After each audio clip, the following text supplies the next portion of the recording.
amend the $29,000 that I'm writing in the memo to $31,150. That is a not to exceed number, and we do not actually anticipate that it will be that much, but we want to make sure that we are covered, and that's why it is a not to exceed number. So in a nutshell, without getting into too much detail regarding some of the nuances of this project, that's broadly what we're talking about. I think that within the memo, you will note in the third paragraph that I make the statement that says the check prints required to meet the city CAD standards for line weight formatting and symbol consistency, things that the LUDS permit does not need to do. Additionally, what's not stated in the memo is that a check print actually has a drawing size of 22 by 34.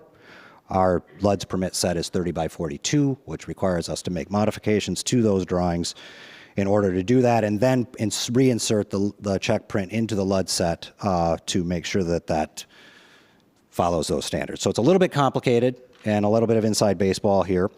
And I think I'll leave it at that and take questions. But just to be fair and transparent, I think that we did have some commentary from city engineering about concerns about this painting the city in an unfair way. I have not attempted to do that. I have simply tried to state what our perspective is on this project and sort of the general frustration that we have in going through a process that should really kind of be easier. So I'll leave it at that, and you guys can, I'm happy to answer questions and take comments. Well, my question is, could this work be done without these changes? And is there a workaround in the city for these projects that basically have been on the books for many, many, many, many, many months? Yes. And to have to pay another $30,000 because the city changed in the meantime their CAD system, which I appreciate, seems onerous on these projects. Yeah. And, you know, so it's frustrating. Yes. You know, it's frustrating to hear this, regardless of who looks bad or who doesn't look bad. Right. It seems like it's an additional expense that isn't necessary. Yeah, I think to be fair within your comment, the CAD standards didn't change during the process. It's simply that our original set of drawings did not necessarily meet those CAD standards, and there were other issues. I think that one in particular is a set of pipes. One of them is 54 inches in diameter and one is 78 inches in diameter. Those reside on DDA property, but they are city infrastructure. We have had a great deal of pushback and back and forth regarding what can go on those pipes and what can't go on those pipes. Currently, there are trees on those pipes that are about 20 feet tall. So that's a change, honestly, that we did have to go through and manage within this project and make sure that it was clear what we were doing on that over those pipes that are actually on our property. All right, understood. But So I appreciate the for this frustration. board, they're also, we are facing the same issue, as I understand it, with Lion Square drawings, correct? Yes, and that came to you sometime either late last year or early this year, where I think we had about an additional $4,000 or $5,000 in a not-to-exceed amount because the Lion Square project was actually in permits for about 18 months, and during that 18-month time frame, the CAD standards changed, and Progressive had to go back and make modifications to those drawings because those CAD standards had changed. So we had to add a small piece of money to that project in order to get that done. 4,000 is a lot different than 30,000. 4,000 is a lot Yes. different than 30,000. Yes, yes. Different set of circumstances because there are a lot of different things going on with this particular set of drawings. So we don't, I'm sorry, I have a follow-up question on that. So the process, and I'll follow up with this at the city, because I was on the commission when we passed the LUD standards, and just yesterday in Economic Development Project Team, we're talking about some issues with permitting and length of time and some other feedback that we're hearing from community partners. And so I'm just curious, process-wise, we are not held to the same standards of when we submitted something, that if internally there are changes, then the original permit has to change because of the changes made internally? It's not grandfathered into when you submitted it in the first place? Well, that would be in the relative to like Lion Square, for instance. There was a change that changed the drawings as they were originally submitted, and we had to make modifications. In this particular case, as reference, when we built the Van Andel Arena Plaza, that project is 75% in what we would refer to as private property, DDA property, and 25% in city right-of-way. There was the opportunity at that time, early in the process, to let us know that we only had to use a LUDS permit to get permits for that. Incidentally, this alley project is also 75-25 split, approximately. And the difference is, to be fair, that we're working fully in a street in an alley rather than just along part of a street, in the case of the plaza, Fulton Street. So it creates a gray area. And so as we were going through this process, and as I said, it did take quite a long time to move through it and have these discussions, we just submitted a LUDS permit. Because we had that set done, we wanted to move forward, and at that point in time, we were basically told that we need to also have the check print. So we have to go back and make modifications to adhere to these standards, many of which are related to CAD standards. We've had numerous questions about whether our consultant is actually using CAD. We've had questions about the work of our consultant and whether they are able to do drawings that meet city standards. Even though the consultant is a professional consultant, the consultant seals the drawings, the consultant takes the liability for the drawings. So there's some frustration with that, and this goes to a series of material changes and questions about like whether or not they're specifying the right brick for certain areas of the project, when again they are responsible for that from a liability standpoint and from a professional seal standpoint. So we have had to go through a lot of processes with these things, including determining whether or not we can put stuff over pipes that are actually on our property without an easement. We have gone through a process with the City of Grand Rapids over at least the course of 6 months trying to figure out who's actually going to pay for the easement for their pipes on our property.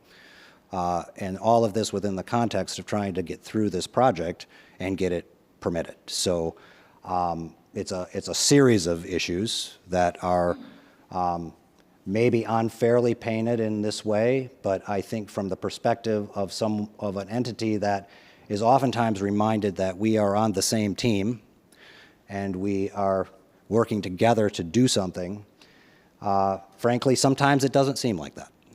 So I think that we would welcome any kind of commentary that gets us to a place where we are not in these kind of situations, where we get a little bit of closure in a little bit quicker time frame. Just on the pipe stuff alone, I mean, it was like weeks of back and forth, honestly, where at one point one of the city staff said he's got to talk to the guys downstairs. I don't know who the guys are downstairs. If it's the guys who are digging up the pipe, which we don't care, because of course they're going to tell us that nothing can go on our pipes because they're digging up the pipes if anything actually goes wrong. And we also realize that these pipes have been in place for 25 years. Nothing's happened. And there was a comment once upon a time during this process that we need to codify all of this stuff in these drawings so that 25 years from now somebody knows where the pipes are. If we don't know where the pipes are now, I don't know how we're ever going to get to a point where we actually know where they are. And frankly, 25 years from now, it probably doesn't matter for anyone in this room. So I think that these are just a series of like these kind of things that we would like to address and try to move forward in a manner that is consistent with what we would think of as a teammate and partnership arrangement. And I think this also goes back to these kind of questions about these engineering services. So this one in particular has an additional $2,000 to run a permit through the process. and it's nothing different than the stuff that we were just previously talking about. I think that one of the questions that we have had and asked over the course of 5 years, if that we're actually collaborating on these projects, is there a way for the city's assistance in the collaboration financially, if they're not actually putting money into a project, is to simply not charge us a fee to run the project? Great question. So I think that's a long-winded explanation of, I think, where we stand today. And again, I am painting it from the perspective of both myself and the consultant team that has worked on this. Can I ask a follow-up question? Of course. Sorry. So I will follow up, obviously, with our engineer and city manager. But I am curious, one, I'm disappointed to hear this. I know there have been frustrations and struggles in the past. But I'm curious, Mark, are you able to quantify for me the amount of additional time and money that this organization has paid and how much time it's taken to move some of our key projects forward because of struggles with permitting? I think that we can probably do a general overview over a snapshot of time on some of these things, and maybe try to more proactively determine where some of the pinch points are in the process so that we can maybe resolve those things in a good way. Well, I appreciate that. I mean, quite frankly, I'm sitting here and, I've been advocating at the state level with our friends there about permitting and time and their processes and how they add additional layers and challenges to important projects and draw them out, and which adds cost. And I don't want the city to be contributing to that as well, or having similar frustrations with partners in our community that we have sometimes with our state partners. And I know many of you saw the governor came out with some very clear directives about timelines and permitting and cost and accountability. And so I think the state is setting a good model for all of us who are in government. So. And one thing in the context of this that might be worth looking at is, so the DGRI service agreement with the city allows DGRI as the entity to get up to conceptual drawings, but then beyond that, it states the engineering department is going to be the lead on getting through construction documents. Lion Square is a bit of a one-off just because that was already in motion, but that might be an opportunity to look at that agreement again to allow for more flexibility for DGRI to help push these projects along, understanding the engineering department and the city are going to need to be involved at some point, but that might help with some of these issues.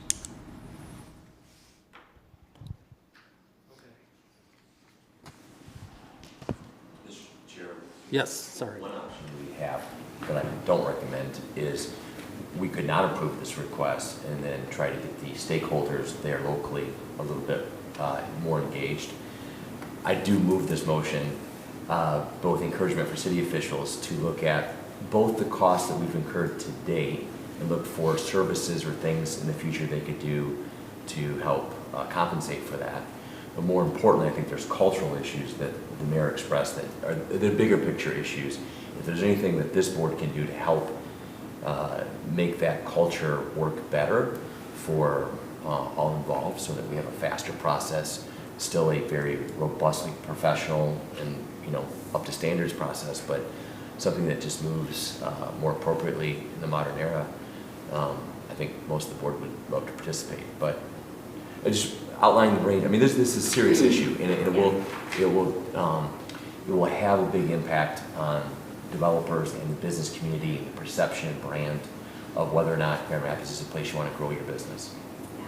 Well, and even the fact that we have two processes for LUDs and then checkpoint review, we should be able to do something internally to streamline when this is the case. So I'll follow up, like I said, with our engineer. I'm glad Tim's with us today, and we can follow up. So, Chair, quick question, what happens if they don't approve? Yeah. Well, it would go back to the city, I assume, and they would either deny the permit and/or the other option would be try to work it through, I guess, but their option is to deny the permit, so the work, I assume, would not go forward. That, they have two options, either they can change their mind or deny the permit. Maybe just another point in the context of that comment, the approval doesn't necessarily require that we spend it, right? That's It gives us the authorization Yes. to have the ability to spend, whereas we can continue to negotiate, but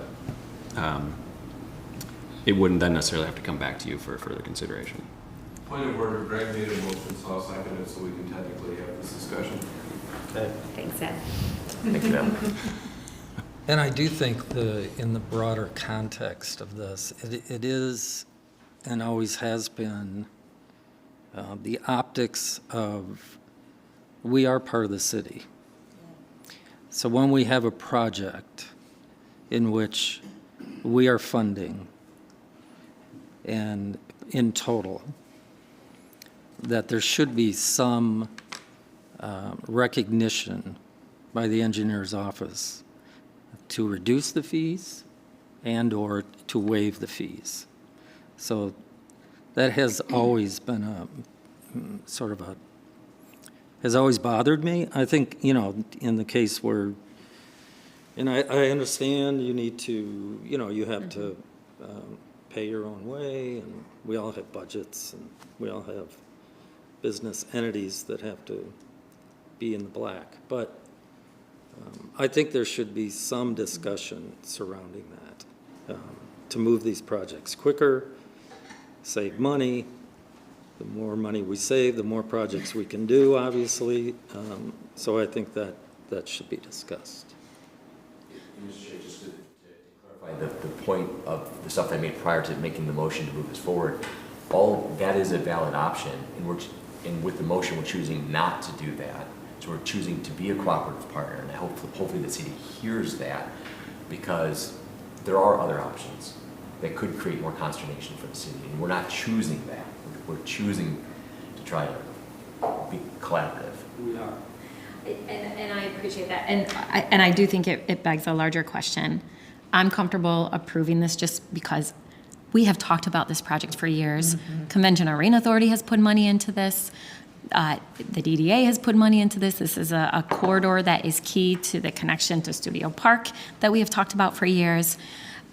Quite frankly, and I know lots of people share my frustration that we have talked about these big projects for years and no one is seeing any construction. And it keeps being blamed on bureaucracy, whether it's at the city level or the state level. So I want to see things get moving, quite frankly. And so I don't want to hold up this any longer than we need to. With that being said, I will connect with our city manager, and before our next meeting, I will have a follow-up conversation with the city manager and our city engineer. I'll invite the chair and Tim Kelly, and we can follow up on this discussion. I know this is not unique to the DDA. I've heard from some of our corridor improvement districts who are also trying to do projects with some of their funds in right-of-ways, whether it's on the sidewalks or in the streets. And so they too, I know some of my colleagues on the commission are frustrated. So I need to, I don't, I always say, until we really understand the core of the issue and the problem, we can't come up with good solutions, but I'm committed to having a conversation to look at solutions, and whether that means that we do need some kind of support for a dedicated person to just work on these public projects in true partnership. I'm willing to take a look at that. Whether we need to subsidize it with some general fund to get these projects moving, I don't know what the answer is, but I'll have the conversation, and I'll likely pull in one or two of my commissioners from other districts who are also and have expressed their frustration to me. So I'll commit to doing that. I'll follow up on it today, and I'll ask my assistant to get a meeting on the schedule. And anyone else who would like to attend, you're welcome to. Mr. Chair, this doesn't have to be today. It could be a memo, it could be a future discussion item, but I'd like to, as a newer board member, understand where we're required to use city engineering services and where we have flexibility to bid it out ourselves. That would be good for me to understand. Yeah, Yeah. thank you. As the previous chair would say, let's land this plane. So if there's no other discussion, I have a motion and a second. All in favor? Aye. Any opposed? All right, thank you. Thank you.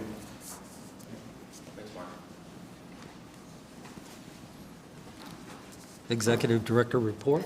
4 minutes. And sticking with permitting, but I think we have some good news to share. So some movement on riverfront projects, which I think we talked a little bit about last time around. So we had Eagle permits. We also received in the past few weeks our CLOMAR certification. So Lion Square is out to bid currently. We will be opening those bids tomorrow. There will be post-bid interviews early next week. So that should allow us to come back to you in September with the contract and update on schedule for construction. So Has the museum also? museum has not gone out to bid yet, but they have received all their approvals. They'll be going out to bid in the next week or so. Can you let them know that we're ahead? I'm going to remind Dale every day. Okay. Yeah, I reminded him as well. And both of those, assuming we're continuing to move on this track, would be able to break ground and start construction this calendar year. Additionally, the East Riverwalk, which we've approved funding for previously, we're now in a point to bid that in the fall or winter with the idea that we could start construction on that next year. So good permitting news. Riverfront projects are moving along, and we'll make sure keep you posted. Additionally, if you haven't seen, the project at Division and Wealthy broke ground a few weeks ago. So this is the hard corner, Division Wealthy, just north of the ICCF project there. We'll add a little over 50 new market rate units to downtown. Nice. That should be done at the end of next year. So good to see progress there.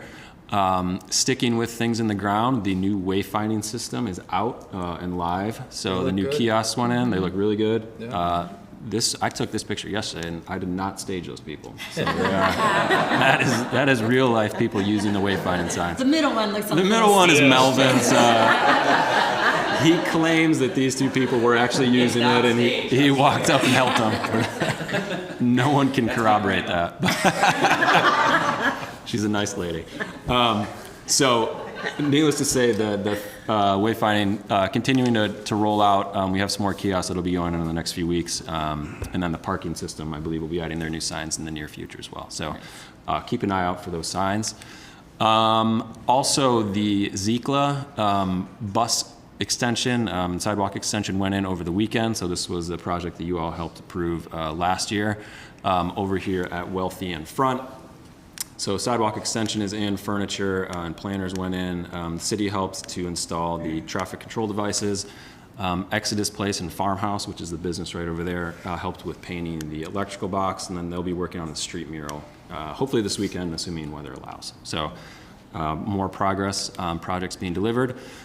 Switching now to events and activation, the Global Water Fest had a hugely successful event last month. I don't believe the city's team won the race, but they at least they did have a boat. And I don't know if any of you were able to get out and see it, but great crowd, beautiful day, just great river activation, and their food vendors, food trucks, all that were out. So wonderful event on the riverfront. And then sticking with events and activation theme, just a reminder, our Return to the River event is happening at the end of this month. This weekend, there is the Glimpse of Africa Fest happening, and then same weekend as Return to the River, the Polish Fest will be around. So last month of summer, maybe unofficially, but as we wind up summer, there's a lot of things to do downtown. So please come around, and then that will lead, of course, into Art Prize happening on September 14th. And then I think two more quick slides. We had our latest ground mural installed over the last weekend. So this was in partnership with Rhiannon Siebold Creative Studios, Joyful Formations. This is up at 555 Monroe. This is the events and activation team out there actually painting. And we did have a number of volunteers come out and help complete that as well. That is, just for reference, that's a 33,000 square foot lot. So that's a lot of paint and a lot of hours out in what was a very hot week. So Looks great, though. team looked great. The mural looks amazing. And so if you haven't seen it, go check it out. And then lastly, the Heartside murals, which you all approved a few months ago, those will start up this weekend. So you'll see some more of those start to take shape. That is my report. Happy to take any questions. Any questions? All right. Public comment. Is there anyone in the public that would like to step forward? All right, seeing none. Any board member, other than engineering fees, is there anything anyone would like to bring up and discuss? Did seem heavy on that. Let it be known, we do appreciate the engineering department in spite of our frustrations, so. Great, we are adjourned. Thank you.